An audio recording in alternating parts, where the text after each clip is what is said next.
ಸಲಸದಳ. ಆಕೆಯ ಬಾಲ್ಯದ ಹೆಸರು ಮಣಿಕರ್ಣಿಕಾ.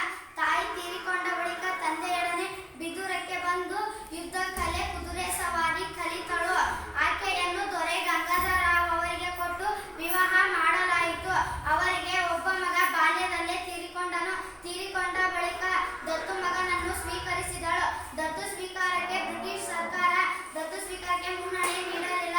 1858ರಂದು ನಡೆದ ಭಾರತ ಪ್ರಥಮ ಸ್ವಾತಂತ್ರ್ಯ ಸಂಗ್ರಾಮದಲ್ಲಿ ಝಾನ್ಸಿ ರಾಣಿ ಲಕ್ಷ್ಮೀಬಾಯಿಯ ರಣರಂಗದಲ್ಲಿ ಮರಣ